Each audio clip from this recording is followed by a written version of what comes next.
Merci Isolde, merci, bonjour à tout le monde, merci d'être là. Le temps pour moi de partager avec vous mon écran, de partir mon chronomètre. Est-ce que tout le monde voit mon écran ici? Oui. Très bien. Alors, je commencerai par cette photo qui est ici, là, à l'écran, que j'ai trouvée sur la page Facebook d'un organisme bénévole d'entraide à Laval, au Québec, qui, à mon sens, illustre de manière très éloquente la réalité particulière des personnes qui assument le rôle de proche aidant. Ici, on a une jeune femme, j'assume qu'elle est la fille de la personne aidée. Elle aurait pu être sa femme et être plus vieille. Hein. L'image est celle d'une femme qui assume le rôle, pas l'inverse. L'auteur de cette image reprend ce qui est généralement perçu dans l'imaginaire collectif comme une fonction sociale attribuée à la condition féminine. Donc, comme quoi, ici au Canada, on attribue à la femme le rôle de proche aidant. Et il n'a pas tout à fait tort, et on va le voir plus loin.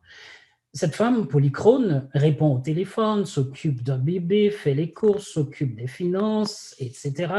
Elle est de toute évidence au bord de l'épuisement et la personne aidée semble se sentir mal d'être un fardeau additionnel. Pourtant, sans l'aidante, la personne aidée ne semble pas disposer de beaucoup d'options au regard de sa volonté de demeurer à domicile. Au mieux, elle va se retrouver en institution.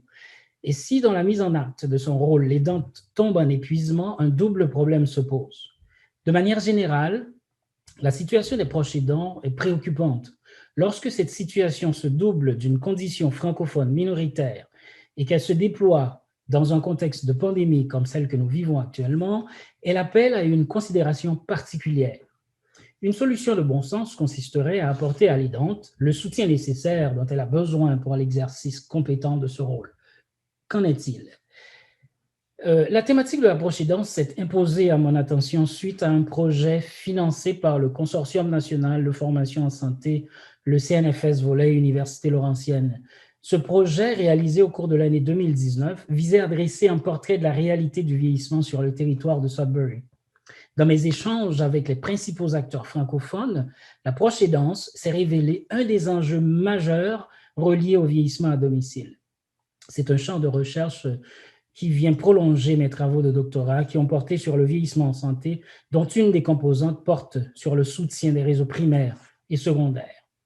L'analyse du corpus recueilli à partir de notre recension des écrits des 20 dernières années, dont je vous présente un bref aperçu, et de quelques données de Statistique Canada, nous amène à émettre l'hypothèse selon laquelle soutenir les proches aidants en situation francophone minoritaire en contexte de pandémie est une urgence de santé publique. Alors, il existe de multiples raisons justifiant cette hypothèse. Je m'attarderai sur 3 d'entre elles, vu le temps qui m'est imparti. Alors, si vous oubliez tout ce que je vais vous dire après, retenez au moins ces 3 raisons. Premièrement, soutenir les proches aidants francophones en situation minoritaire en contexte de pandémie constitue une urgence de santé publique parce qu'il est temps de passer de la parole aux actes. Cela fait plus de 50 ans que le choix du domicile a été retenu comme option de politique publique ici au Canada. Dans ce domaine, le Québec a fait des efforts considérables en mettant en place un ministère des aînés et des proches aidants, une politique nationale pour les proches aidants et une loi sur la proche aidance. Mais on sait que les dispositifs capacitants au sens d'Amartya Sen ne sont pas suffisants, quoique indispensables. Deuxième raison, il est plus que temps de rendre justice aux femmes, majoritairement présentes dans ce rôle. La très grande majorité des études scientifiques publiées sur ce sujet à ce jour soutiennent que la proche aidance se conjugue presque exclusivement au féminin. Troisième raison, fortement reliée à la deuxième, fait qu'il existe un risque réel de catastrophe collective si les actions urgentes et conséquentes ne sont pas prises dans les meilleurs délais. Alors, avant d'élaborer sur ces 3 raisons, j'aimerais préciser ce que j'entends par urgence de santé publique et proche aidant. Je n'aurai malheureusement pas le temps d'élaborer sur la santé publique, qui est le 3e concept de cet argumentaire. Qu'est-ce qu'une urgence de santé publique? La définition que je retiens ici est celle de l'Association canadienne de protection médicale de 2020 qui se lit comme suit. Peut être considérée comme urgence de santé publique toute, je cite, situation urgente et critique de nature temporaire posant un risque grave pour la vie, la santé et ou la sécurité de la population et nécessitant une action rapide pour prévenir ou limiter les conséquences néfastes pour la santé de la population visée. Fin de citation. Dans de telles circonstances, la totalité des autorités concernées sont généralement mobilisées et déclenchent souvent une réponse immédiate et urgente. Les urgences de santé publique sont souvent, mais pas toujours, des catastrophes naturelles et donc visibles, évidentes. Dans le cas qui nous concerne ici, le drame se joue dans la sphère du privé et donc difficilement perceptible. Cela n'empêche que la situation ne soit critique et implique un risque grave à la fois individuel et collectif, pouvant aboutir à des conséquences hautement néfastes si l'action publique ne se met pas rapidement en mouvement pour les prévenir. À ce propos, Mesmer et ses collaborateurs ont constaté en 2020, je cite, que les personnes âgées sont les plus durement touchées par cette pandémie qui a mis en lumière certains défis connus, mais aussi d'autres défis non connus auxquels cette population est confrontée. Fin de citation. Partant de ce constat, ces auteurs appellent à l'élaboration de manière urgente à des réponses efficaces aux impacts de la COVID sur les personnes âgées au Canada et à travers le monde. Parmi les défis, on peut citer l'isolement social accru, apparition ou exacerbation de problèmes de santé mentale tels que le stress, l'abus d'alcool ou de drogue, l'anxiété, la dépression. Diamantis et ses collaborateurs soutiennent en 2020 que le syndrome de confinement a probablement été plus délétère que la pandémie elle-même. Nous sommes bien là face à une situation qui invite à des actions immédiates et urgentes et donc d'une urgence de santé publique. Qu'est-ce qu'un proche aidant? La notion apparaît en 2003 dans la politique du soutien à domicile du Québec, qui prend appui sur, je cite, la reconnaissance de l'engagement des proches aidants et des familles qui fournissent les 3/4 de l'aide aux personnes ayant une incapacité. Les récentes études démontrent que les proches aidants assument 85% plutôt des soins des personnes requérant du soutien à domicile. Alors, selon cette politique, le proche aidant est, je cite, toute personne de l'entourage qui apporte un soutien significatif, continu ou occasionnel à titre non professionnel à une personne ayant une incapacité. Il peut s'agir d'un membre de la famille ou d'un ami. En 2018, le regroupement des aidants naturels du Québec, un des principaux acteurs ayant assuré la mise à l'agenda politique de la réalité des aidants, propose la définition suivante. Le proche aidant est une personne qui assure volontairement des soins, des services ou de l'accompagnement sans rémunération à une personne de son entourage ayant une ou des incapacités temporaires ou permanentes et pour laquelle elle a un lien affectif. La différence est ici intéressante. Il n'est plus question de soutien, mais de soins et de services ou d'accompagnement. Carpentier et Drolet ont démontré en 2014 que les francophones en contexte minoritaire sont souvent amenés à s'impliquer dans la recherche de services et dans leur gestion, tout en assumant des tâches normalement dévolues à des professionnels auxquels elles n'ont pas accès. Alors, première raison pour laquelle je soutiens l'hypothèse, c'est qu'il est temps de passer de la parole aux actes. Le Québec a mis 50 ans, de 70 à 2020, à travailler sur ce qu'il appelle les conditions du passage graduel du mode de prise en charge traditionnel en établissement au soutien dans le milieu de vie. Ce travail a abouti à la création d'un ministère des aînés et des proches aidants, ainsi qu'une loi et une politique des proches aidants. Dans la francophonie minoritaire, CIMAR constate, au Nouveau-Brunswick, en 2015, que les personnes âgées ne peuvent compter en grande partie que sur des stratégies personnelles. En Ontario, la FARFO constate en 2019 qu'il est nécessaire de mettre en place des mesures de manière à collecter des données permettant d'identifier les besoins spécifiques des personnes âgées francophones. Nos récents travaux sur le cas de Sudbury relèvent des lacunes importantes en matière de soutien à domicile. Il y a donc urgence. Nous sommes en 2021. Depuis 2017, on sait qu'en Ontario, la population de plus de 65 ans dépasse celle de moins de 14 ans. Deuxième raison, il est plus que temps de rendre justice aux femmes. Je me suis amusé à reprendre les données de Statistique Canada en vue de mesurer l'écart entre les hommes et les femmes dans la pyramide des âges. Il y a deux phénomènes qui sautent aux yeux.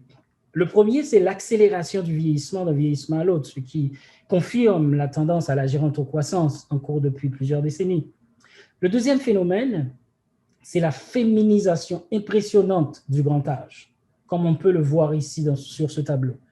Il y a beaucoup plus de femmes que d'hommes, mais ce qui m'impressionne, c'est l'explosion fulgurante du nombre de femmes qui passent de plus de 2 fois à plus de 5 fois à partir de 90 ans. On sait que le grand âge amène son lot d'épreuves, pour reprendre Kardec, auquel il faut en plus ajouter la proche aidance. Les recherches sur la francophonie minoritaire suggèrent que les personnes âgées francophones se perçoivent en moins bonne santé que leurs homologues anglophones. En revanche, les hommes âgés francophones sont plus susceptibles de se déclarer en mauvaise santé physique que les femmes francophones du même groupe d'âge. Ainsi, les femmes sont plus nombreuses et en meilleure santé, donc pas étonnant qu'elles se retrouvent majoritairement dans le rôle de proche aidant. Néanmoins, elles ne sont pas des super-héros, elles ont besoin d'être accompagnées et soutenues au risque de sombrer dans l'épuisement. Dès lors, soutenir les proches aidants constitue une urgence de santé publique, non seulement parce qu'il faut rendre justice aux femmes majoritairement dans ce rôle, mais également, comme le souligne Van Kemenade en 2015, les personnes ayant des besoins non comblés en matière d'aide ou de soins à domicile sont plus susceptibles d'avoir des états émotionnels négatifs, de ressentir un stress élevé, d'avoir des problèmes de sommeil et d'éprouver un sentiment de solitude. Troisième raison, enfin, il existe un réel risque d'une pression intenable sur le système de santé et donc d'une catastrophe collective. Ce n'est certainement pas pour rien que l'École nationale de santé publique et le Conseil québécois d'agrément utilisaient cette photo en 2017 dans le cadre de leur conférence intitulée « Construire les bonnes fondations pour ériger un continuum de qualité en soins de longue durée ».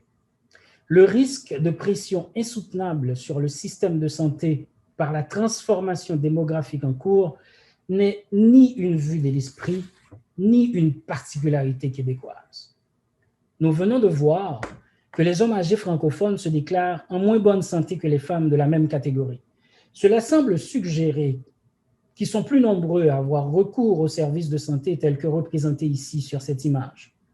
La vague des baby boomers dont il est question ici sur cette photo risque de se doubler des femmes âgées épuisées, sans compter les aidés dont la situation aura dégradé entre-temps, si la prise en charge n'est pas assumée en amont et rapidement. Je vous laisse imaginer ce qui adviendrait à notre système de santé, de toute évidence non préparé à une telle éventualité. L'Ontario est certainement consciente de ce défi puisqu'elle a choisi le slogan suivant « Let's make our health system healthier ». Rendons notre système de santé plus sain. Il n'y a pas de temps à perdre. Soutenir nos proches aidants francophones en situation minoritaire en contexte de pandémie est une urgence de santé publique. En ce sens, j'ai soumis un projet de recherche pour rendre compte de manière plus affinée de la réalité des proches aidants de Sudbury.